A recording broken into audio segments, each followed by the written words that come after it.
한 시골에서 농사를 짓는 농부가 땀을 흘려서 수박을 많이 심었습니다. 수박이 주렁주렁 열려서 아주 풍성한 결실을 맺게 됐는데 그 고민이 하나 생겼습니다. 사람들이 아침만 되면 밤에 몰래 몇 통씩을 따가서 자꾸 속이 상하는 거예요. 어떻게 하면 좀 이 수박 서리를 좀 안 맞게 할 수 있을까, 그렇게 고민을 하다가 극약 처방을 내립니다. 주사 바늘로 이렇게 농약을 하나 주입해 가지고 어느 수박 하나에다가 쿡 찔러서 농약을 넣었습니다. 그리고는 그 수박밭 입구에다가 이렇게 써붙였습니다. 이 수박밭의 수박 한 통에는 농약이 들어있음, 먹다가 죽어도 책임 안 질 것임, 주인 100, 그렇게 딱 팻말을 써붙였어요. 그러니까 이제는 겁나서도 못 따가겠지, 나만 아니까 그 수박만 안 팔면 되니까. 그러고 있었는데 한 일주일쯤 지나가는데 밤에 그 사람이 왔다 가는 흔적이 보이면서 그 팻말 옆에서 또 다른 팻말이 하나 딱 붙어 있는데 뭐라고 써있냐면, 이 수박밭에는 수박들 가운데 2통이 농약이 들어있음, 그 가운데 한 통은 주인이 알고 또 한 통은 도둑이 암, 도둑 100, 그렇게 써붙였습니다. 여러분 참 참담하고 암담하죠. 어떤 것이 도둑이 넣어놓은 것을 알 방법이 없어서 주인이 팔아먹을 수가 없습니다. 무슨 얘기냐면, 악은 생각할 때 이 세상의 모든 것을 이길 줄 알고 착각합니다. 악은 악도 이기고 악은 선도 이길 줄로 아는데 그건 절대로 이길 수 없습니다. 악이 만일에 선을 이긴다면 이 세상은 아마 이미 끝이 났을 것입니다.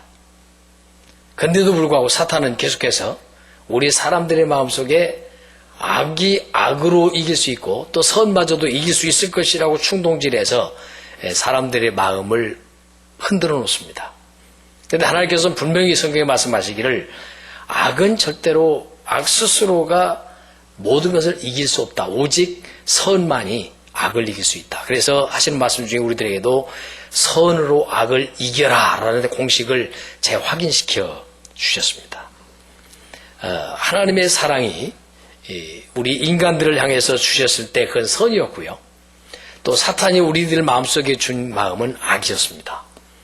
그래서 악이 끝내 좌절하고 죽게 되어질 때 그때를 선의 승리로 말씀하시는데, 그것이 바로 예수 그리스도가 십자가에 돌아가셔서 피 흘려 돌아가실 때를 그 창세기에서는 뭐라고 말씀을 주신 거면, 바로 너의 아담의 후손이 뱀에 의해서 뒤꿈치가 상할 것이고, 그리고 이 아담의 후손은 뱀의 후손의 머리를 상하게 할 것이다.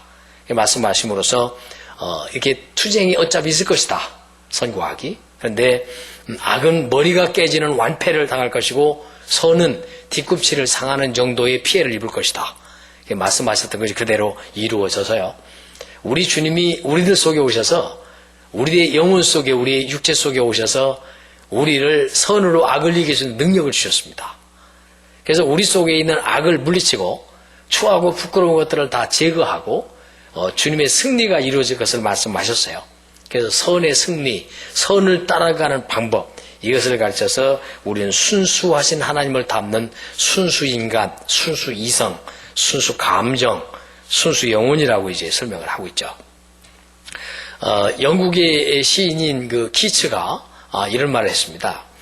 아름다운 사람들의 그 아름다움은 사람의 눈만 기쁘게 하는 것이 아니라 마음도 풍요롭게 한다. 미래를 이렇게 지향할 때도 사람들이 만일에 아름다움이 없다면 소망도 없을 것이다, 그런 얘기를 했어요. 이 아름다움을 가르쳐서 키치는 영원한 기쁨이다, 그런 말도 했고요. 그래서 아름다움의 세계는 아주 다채롭고 풍요롭고 그리고 미묘한 느낌을 선사한다. 그래서 사람들에게는 저마다의 아름다움이 있다라고 얘기한 일이 있습니다. 이 아름다움을 말할 때 두 가지를 말합니다. 이 외모의 아름다움을 대부분 모든 사람들이 추구하고 그리고 그 아름다움을 느끼려고 하고 있고, 또 하나는 인품에서 나오는 아름다움, 이게 둘로 설명합니다. 그래서 이건 성경에서는 정리할 때 이 육체적인 아름다움을 쫓아가는, 육체의 아름다움을 추구하는 것은 육체의 일이고 육의 일이고, 영혼의 아름다움과 인격의 아름다움을 쫓는 것은 영혼의 아름다움을 쫓는 열정이다, 그렇게 말합니다. 그래서 영혼은 아름다운데 외모는 좀 덜 아름다웠다, 그런 사람도 있고, 어떤 사람은 외모는 그럴듯하게 생겼는데 속 내용을 만나보면 만날수록 좀 이상하다, 이렇게 느껴지는 두 가지가 있는 거예요.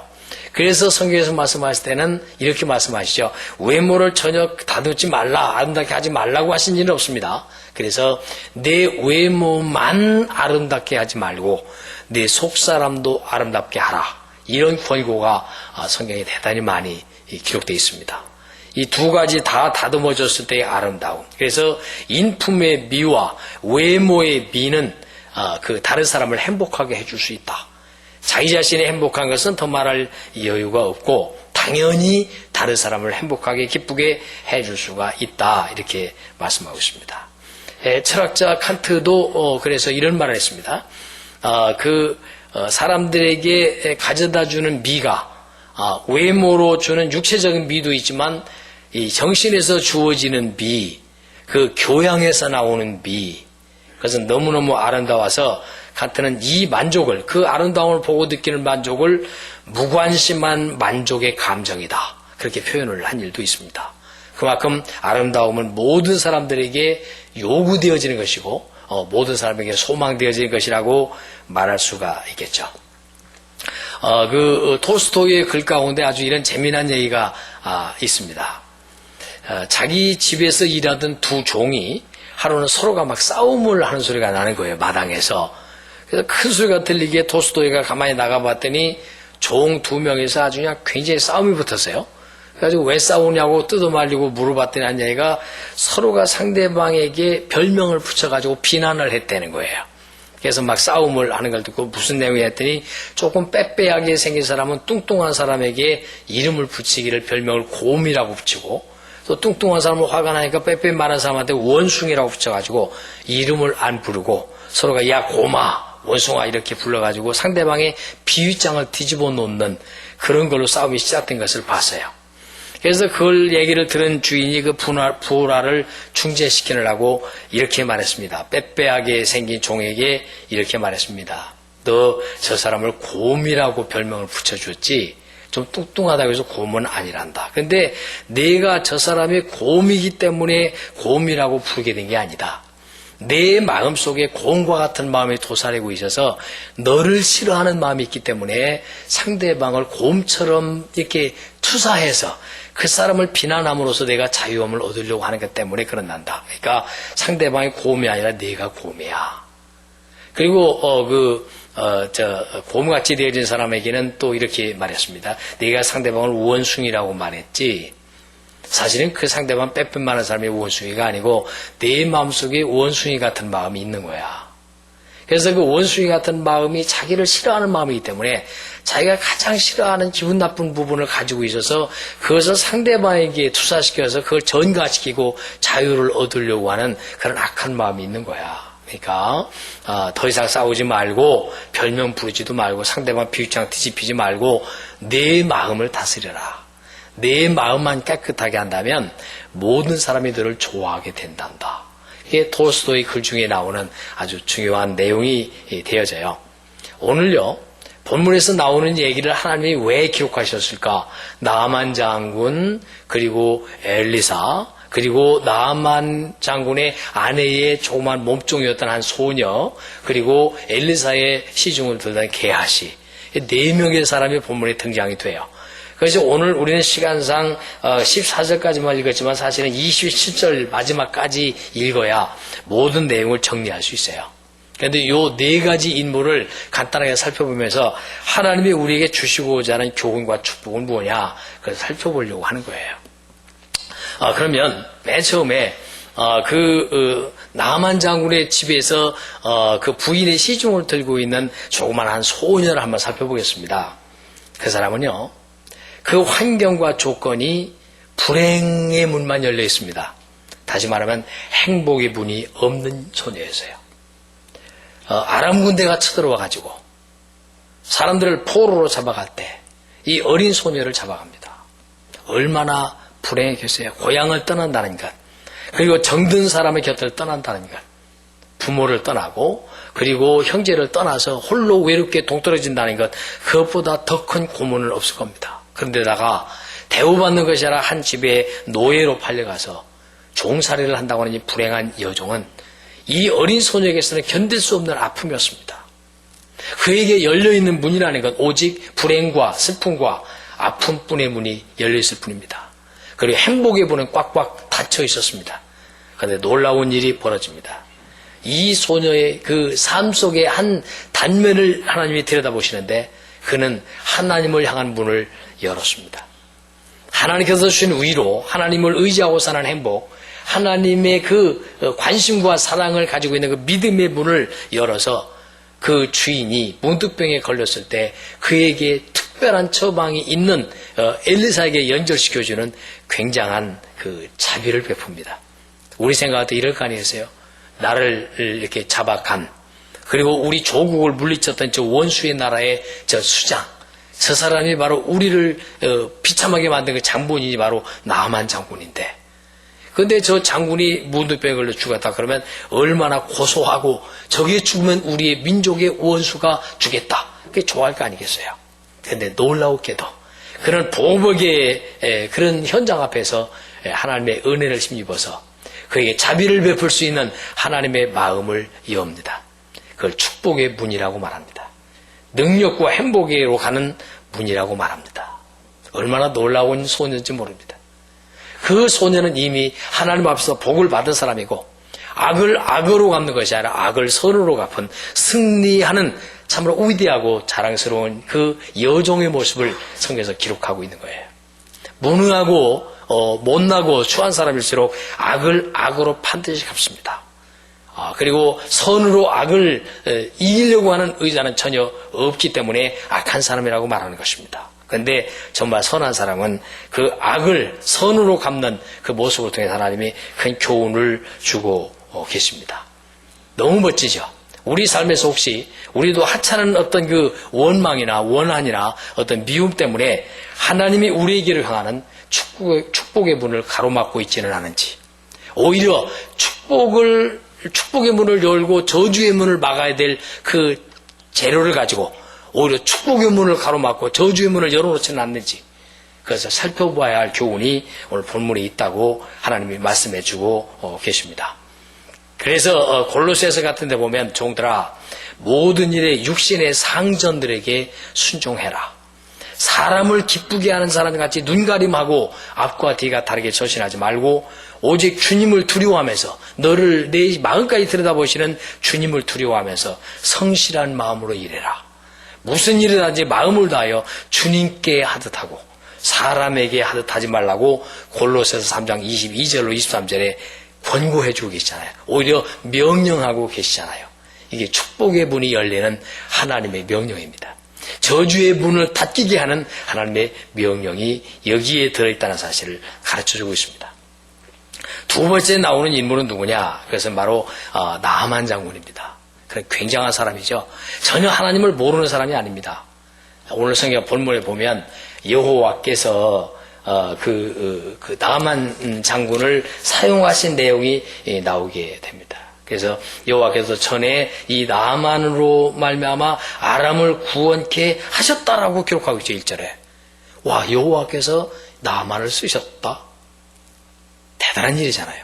우리는 어떻게 생각할 때 나만이 하나님과 아무 관계없는, 하나님과 원수되어진 존재인 줄로 착각할 수도 있습니다. 그러나 나만은 하나님 앞에서 굉장한 사람이었고 그 아람 왕 앞에서 대단한 사람이었고 그 이스라엘 사람들에게도 두려운 존재였습니다. 그런데 그런 그 사람이 왜 문둥병에 걸렸을까? 그리고 그 사람이 왜 이런 비참한 자리에 서게 됐을까 하는 것을 오늘 살펴보게 하는 거예요. 자, 나만에게서 가장 큰 저주는 뭐냐면 그 저주의 통로로 통해서 들어온 바로 문둥병이라는 것입니다. 그런데 하나님께서 오늘 본문에서 문둥병을 낫게 해주셨거든요, 결과적으로. 그러면 나아만에게 있어서 하나님의 축복의 문이 열린 이유는 뭐고 저주의 문이 닫힌 이유는 뭘까? 그것은 바로 나아만에게 있어서의 교만과 겸손의 차이입니다. 나아만이 대단히 교만했어요. 그는 아주 존귀한 자라고 했어요. 큰 용사라고 했어요. 그리고 왕 앞에나 백성 앞에 너무너무 존귀한 사람이라고 했어요. 굉장한 인물이었죠. 그런데 굉장한 인물이라고 하는 것은 언제나 다른 사람에 의해서 인정되어질 때 존귀함이 드러나는 것입니다. 이 나아만은요, 사람들 앞에서 그 존경받는 그것을 가지고 있으면서도 자기 스스로가 존경받지 못할 만한 교만이라고 하는 것을 가지고 있었다는 거예요. 교만은 존경받지 못하는 자들이 존경을 끌어내기 위해서 가지는 자아감입니다. 진정으로 존경받는 사람은 교만하지 않습니다. 존경을 못 받기 때문에 교만을 동원해서라도 존경을 받고자 하는 그런 못난 처세를 하는 것, 그것을 가르쳐서 교만이라고 부릅니다.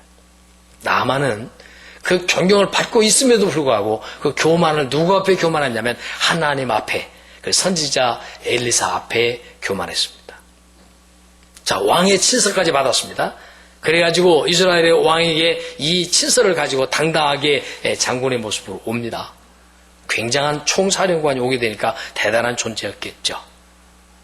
이스라엘에서는 굉장한 두려움을 가지게 됩니다. 이거 큰일 났다.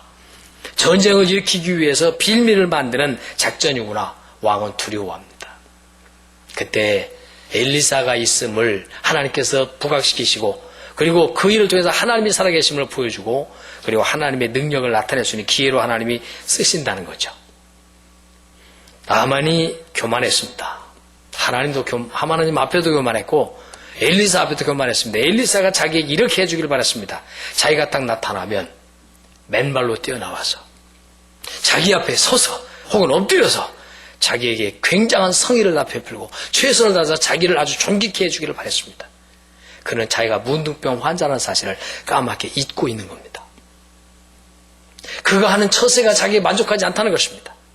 당신이 왜 나에게 그렇게 해주지 않냐는 것입니다. 당신은 나에게 충분하지 않다는 것입니다. 거기에 대한 교만이 가득 차 있는 것입니다. 그런데 그 교만을 깨뜨려 준 것이 바로 그 일을 수행했던 수행원들이었습니다. 장군이시여, 지금 당신이 이 문둥병을 고치러 왔습니다. 그 말은 당신은 문둥병자입니다. 그 말이거든요. 그 문둥병을 고치러 왔는데 당신한테 어떤 것을 하고 한들, 아무리 어려운 일을 하라고 한들 당신은 해야 될 거 아니겠습니까?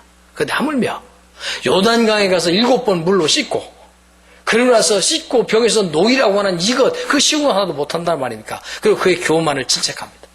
당신은 교만합니다. 그 교만을 버려야 됩니다라고 책망을 받습니다. 여기에서 나만의 훌륭한 점을 보게 됩니다. 그는 이 교만이라는 것이 하나님 앞에서 내려오는 이 엄청난 축복의 문을 가로막고 있구나. 그렇다면 이 하나님의 축복의 문을 가로막고 있으면서 교만을 버려야 될 하수구를 막아놓지 않아서 하수구를 통해서 저주가 내게 왔거나 것을 급하게 깨닫게 됩니다. 즉시 순종하기로 마음먹죠. 요단강가로 갑니다. 한 번 들어갔다 나왔습니다. 여전합니다. 3번 들어갔다 나와도 아무 변화가 없습니다. 문둥병이 6번까지도 변함이 없습니다. 마지막 7번째 들어갔다 나왔더니 그 몸의 문둥병이 깨끗이 나았다라고 기록하고 있습니다. 우리 마음속에 하나님이 이렇게 말씀하시죠. 내 마음속에 혹여라도 나 하나님 앞에 교만하거들라, 혹은 사람 앞에 교만함이 있다면 너는 그 교만이라고 하는 그것이 하나님으로부터 오는 축복의 문을 가로막고 있는 아주 흉측한 괴물이란다. 그것을 빼버려라. 그것을 없애서 너에게 오는 저주가 들어오는 하수구를 틀어막아라. 그런다면 반드시 너의 축복의 문은 열릴 것이다. 그것이 이 나만에게 그대로 이루어집니다. 깨끗이 나았습니다. 그리고 그 사람의 인품이 바뀝니다. 얼마나 인품이 많이 바뀌는지는 그 다음에 쭉 나오는 내용을 다 보면 그것까지 다 설명할 시간은 없습니다. 그래가지고 그 감격에 견딜 수 없어서 막 선물, 가지고 왔던 예물, 막 그런 것들을 엘리사에게 전하고 싶어서 야단법석이 납니다. 너무너무 감격했겠죠. 그리고 하나님을 찬양합니다. 당신이 섬기는 하나님이 최고입니다. 내가 그 하나님 앞에서 가로막힌 것을 제거하겠습니다. 그런 위대한 모습을 보이고 있죠. 그래서 그 나아만은 하나님의 축복의 문을 열고 자기의 본국으로 돌아갑니다. 그 교만이 뭘로 나타나는지 아십니까? 그 교만은 가장 큰 특징이 상대방의 것을 낮춤으로써 자기가 가지고 있는 걸 부각시키려고 하는 것이 교만입니다. 교만을 뭐 굉장하게 생각하지 말고요. 예를 들면 그럴까요? 자, 우리 다메섹에 가도 강이 있지 않냐? 아바나 강도 있고 바르발 강이라는 큰 강이 있다. 그런데 내가 이 요단이라고 하는 이 조그마한 냇가와 같은 요 강에 내가 정말로 몸을 씻으러 여기까지 왔단 말이냐? 요단강 가보면 정말로 좁아 빠지고 아주 작습니다. 요단강 정말로 우리로 보면 시내 정도에 불과한 아주 작은 강입니다. 물도 깊지 않습니다. 그 은혜가 다메섹에 있는 아바나나 바르발 강에 비하면 너무너무 하찮은 것이죠. 그런데 내가 그런 하찮은 것에다가 이렇게 존귀한 사람이 거기 들어간단 말이냐. 그런 교만함이 있습니다. 우리들 그런 얘기 하시죠. 나같이 존귀한 사람이 그런 회사에 근무할 수 있겠느냐. 나같이 굉장한 존재가 당신 같은 사람하고 같이 할 수 있겠느냐. 나 같은 굉장한 존재가 이러죠. 요즘 기독교인들도 나 같은 사람에게 어울리는 교회는 최소한 규모가 굉장히 커야 돼. 그리고 내 마음에 들어야 돼. 그런 곳에 내 몸을 담을 수 있어. 라고 굉장한 교만으로 틀어막고 있죠. 그런 게 굉장히 많아요. 그래서 어떤 사람들은 오만해가지고 우리나라를 아주 엽전처럼 생각하면서 나는 이 나라에 살 수 있는 사람이 아니야. 좀 더 큰 세계를 향해서 우주를 경영할 수 있는 사람이 돼야 돼. 큰 나라로 이민 가야 돼. 자기 몸을 담그기를 거절하는 의식들이 다 교만입니다. 정말 큰 인물은 그렇게 말하지 않습니다. 내가 이 요단강에 들어감으로써 이 요단강이 존귀할 수 있다. 유명해질 수 있다. 내가 이 요단강을 위해서 뭔가 할 수 있는 것이 있을 것이다. 내가 이 회사를 위해서 뭔가 할 만한 것이 있을 것이다. 내가 이 교회를 위해서 할 만한 것이 있을 것이다. 라고 할 수 있는 위대한 그 사람이 진짜 겸손하고 큰 인물이 되어진 것입니다. 우리의 삶에서 하나님이 이렇게 말씀하시죠. 내가 만일에 내가 내 교만한 하찮은 것만 내게서 제거할 수 있다면, 너와 나 사이를 가로막고 있는 교만이라는 하찮은 것을 제거할 수만 있다면 나는 너를 복줄만 할 거다. 하나님이 나만을 통해서 우리들에게 책망하시고 교훈하는 대회입니다. 그 다음에 나오는 인물이 누굽니까? 바로 게하시라는 인물입니다. 그는 엘리사를 도와주고 있는 비서입니다. 엘리사와 함께 지내면서 능력도 많이 받고 하나님의 위대함도 체험한 사람입니다. 그런데 게하시는 놀랍게도 그는 종교인에 불과했습니다. 신앙인과 종교인의 차이가 뭐냐? 신앙인은 내 마음 중심에서 하나님의 위대하심이 내 안에 계시고 하나님의 생명이 내 안에 있고 하나님의 성령이 나를 지배해 주시길 바라면서 매 순간마다 그분에게 복종하면서 그분의 뜻에 맞춰 살려고 하는 자기를 쳐서 복종시키는 사람을 신앙인이라고 말하고, 껍데기만 가꾸면서 형식만 갖추는 사람을 종교인이라고 말합니다. 그래서 속과 겉이 다른 사람들, 이런 사람 다 종교인입니다. 이 게하시는 놀라웠게도 그 위대한 신앙인인 엘리사를 모시고 있으면서도 그는 그곳에 살면서도, 함께 살면서도 그 사람은 종교인이었습니다. 속에는 욕심이라고 하는 것이, 욕망이라고 하는 것을 지배하고 있었습니다. 이게 하나님의 축복을 가로막고 저주를 끌어오는 통로인 줄을 전혀 몰랐습니다. 나만 장군이 가져왔던 예물을 엘리사에게 받기를 정말로 간청했습니다. 너무너무 이거 금은보화를 잔뜩 싣고 와서 가지십시오. 또 그냥 좋은 수천만 원짜리 밍크 트롯을 가지고 와서 받으십시오. 그랬대. 아닙니다. 못 받습니다. 받으십시오. 못 받습니다라고 실갱하는 모습을 문틈으로 봤습니다. 너무너무 아까웠죠.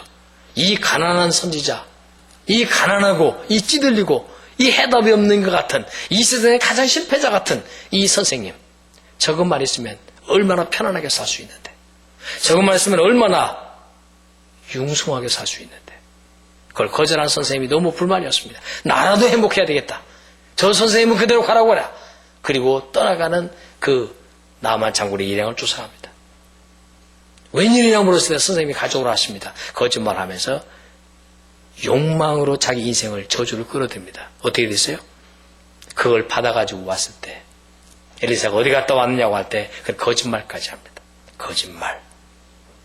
그에게 하나님의 저주가 임하는데 나만이 가지고 있었던 문둥병이 누구의 하숙으로 흘러들어가냐면 게하시의 하숙으로 흘러갑니다. 게하시에게 열렸던 축복의 문에 그 축복들이 나만 장군의 축복의 문으로 흘러내려가고 나만이 버렸던 저주가 게하시의 하수구로 들어옵니다. 놀랍죠. 욕망이라고 하는 것, 욕심이라고 하는 더 많이 가지고자 하는 욕망, 더 많이 성취하고자 하는 욕망, 아니 그것도 나쁜 것은 아닙니다.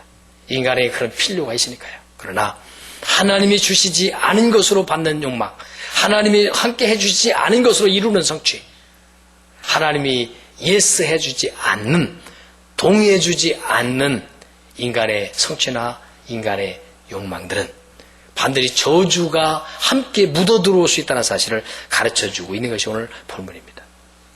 사랑하는 성도 여러분, 우리가 살아가면서 내 앞에 어떤 문이 열려지고 있는지를 살펴볼 수 있어야 되고, 어떤 문이, 이 문이 정말 무엇인가를 살펴볼 수 있어야 됩니다. 축복의 문이 열려 있다면 원래 정말로 겸손으로 그 축복의 문을 언제나 열고, 겸손이라고 하는 것으로 저주의 문을 막아야 될 것이고, 교만이라는 게 있다면 교만을 가져다가 저주의 문을 빨리 틀어막고 하수에 갖다 버림으로써 교만을 하수로 꽉 막아버립니다. 그리고 축복의 문이 열립니다. 이게 오늘 본문에서 주어지는 교훈입니다. 우리 삶에서 결론을 내리면 이렇습니다. 왜 엘리사를 이렇게 성경에서 부각시켰을까요? 하나님이 많이 드러나지 않고 왜 한 인물을 부각시켰을까요? 그것은 하나님에 대해서 아무리 설명을 해도 인간들은 믿지 못하기 때문에 샘플로 하나님이 보여주신 것입니다. 샘플로 하나님께서 이렇게 되는 자, 내가 쓰는 종, 그걸 기뻐하시는 것입니다. 오늘 저와 여러분들에게 교훈합니다. 우리는 언제나 신실한 사람의 모습으로, 언제나 진실한 사람의 모습으로 주님 앞에 서기만 한다면 나는 내게 줄 것이 많다고 말씀하십니다. 너는 얻을 것이 많다고 말씀하십니다. 그게 오늘 교훈이죠. 결론으로 이 얘기 하나만 하고 마치겠습니다. 미켈란젤로 너무나 훌륭한 사람이죠. 미켈란젤로는 아주 위대한 화가였지만은 화가뿐만 아니라 그는 아주 뛰어난 응용 심리학자였습니다. 저 뒤에 있는 브레이크를 올려야 됩니다.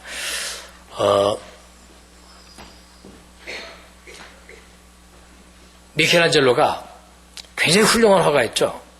그런데도 불구하고 그는 인정을 잘 못 받고 있었습니다. 그런데 그 당시에 미술 평론가들이 이 미켈란젤로가 굉장히 훌륭한 인물인 줄 알면서도 그 작품을 자꾸 깎아내리는 사람들이었습니다. 열등감 때문이죠.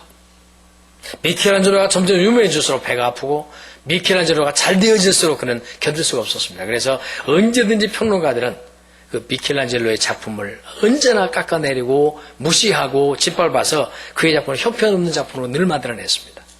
그래서 그는 미켈란젤로가 심리를 이용해서 새로운 작전을 하나 썼죠.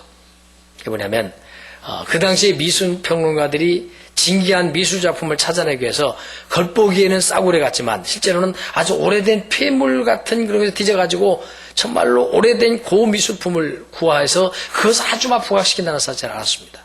그래서 자기의 작품을 하나를 잘 만들어서 10개 태세시킨 다음에 오래된 작품처럼 만들어가지고 그래가지고 어느 미술 모여있는 작품들 속에 집어넣고 그리고 그 평론가들이 쉽게 찾을 수 있는 곳에다 가져다 놨습니다. 아니나 다를까 평론가들이 그 작품을 찾아내고 그 작품에 사로잡혀가지고 가치 있는 고대의 것이라고 평하면서 이걸 굉장한 것으로 부각시킵니다. 너무너무 자랑스럽고 훌륭한 것으로 그는 드러냅니다. 그러면서 그 당시에 가장 그 미술작품에 반해 있었던 그런 그 지오르지 추기경에게 아주 고가를 주고 엄청난 돈을 받고 팝니다. 그때 미켈란젤로가 가게와 함께하고 있는 동행자에게 이렇게 말했습니다. 사실은 그게 내 작품이고 거의 뒤에다가 내 작품인 것을 은근하게 표시해 놓는데 한번 확인해 보도록 하라는 말을 흘립니다. 그랬을 때 나중에 그것이 미켈란젤로의 것을 일어났을 때 이 평론가들은 당황하기 시작합니다. 그리고 그들은 그 자리에서 자기의 변화를 가져옵니다. 그들은 이렇게 말합니다. 이 작품은 정말 괜찮은 작품이고 훌륭한 작품이었다. 미켈란젤로 정말 괜찮은 사람이었다라고 손을 들고 맙니다. 우리가 하나님 앞에서 그렇습니다. 하나님이 존귀하게 여기시면 우리는 존귀한 존재가 될 수 있습니다. 너무 세상으로부터 사람들로부터 너무 의식하지 마십시오. 하나님이 내 안에 계시고 예수님이 내 안에 계셔서 내 양심을 통해서 생각 잘못한 것도 회개하게 하시고 말 잘못한 것도 회개하게 하시고 인격이 잘못된 것도 아픔을 통해서 고쳐주시는 그 하나님이 내 안에 계셔서 역사하신다면 그보다 더 큰 축복이 어디 있겠습니까? 우리에게 보여주고 있는 하나님의 교훈은 여기 있습니다. 오늘 우리가 왜 우리 앞에 문들이 안 열리는지, 내 앞에 하나님의 축복이 왜 쏟아져 내려오고 있지 않은지를 분석할 필요가 있습니다. 그리고 회개할 필요가 있습니다. 그리고 왜 어려움은 계속해서 찾아오는지도 한번 살펴볼 필요가 있습니다. 사탄에게 속아 사는 세상 속에서 주의 진리 말씀을 따라서 하나님과 함께 살아가는 승리와 은총이 저와 여러분들에게 임하게 되시기를 예수 그리스도 이름으로 간절히 축원합니다. 기도하겠습니다. 사랑하시는 주님 감사합니다. 아람 그 군대 장관 집에 들어가서 살면서도 그 엄청난 불행 속에서도 참으로 존귀하게 살아왔던 한 어린 소녀의 행복을 보게 해주심을 감사합니다. 하나님, 교만이라는 것을 버리고 저주의 문을 막았던 나만의 행복을 하나님이 주셨음을 보게 해주심도 감사합니다. 존귀하신 하나님, 욕망이라는 것 때문에 우리도 그 욕망이라는 것 때문에 저주를 끌어들이는 추함을 이제 보게 해주심을 감사합니다. 하나님이 주신 것이 진짜 축복이고 하나님이 이루어 주신 것이 진정한 복이고 하나님이 나의 복의 근원이 되어진다는 사실을 알고 나의 하나님이 되고 나는 하나님의 자녀가 되어지는 놀라운 복을 깨끗함으로 순수함으로 회복될 수 있도록 저희들을 복 주시기를 원합니다. 우리 안에서 있는 우리를 불행하게 만드는 이 문우병 같은 이 추하고 부끄러운 것들이 우리에서 굴러 떨어지게 하시고 하나님께서 우리 영혼을 어루만져 주시고 우리 안에 계신 성령님께서 우리 영혼을 치료하여 주셔서 참으로 깨끗하고 행복하고 존귀하게 이 남은 여생만이라도 하나님 품 안에서 살아갈 수 있는 새롭게 거듭난 나만 그리고 용서받는 게하시 그리고 행복을 누리는 소녀같이 언제나 하나님과 동행했던 엘리사 같은 그 놀라운 은혜와 복을 저희들에게 허락하여 주시옵소서. 주님께 영광을 돌려드립니다. 예수 그리스도 이름으로 기도하옵나이다. 아멘.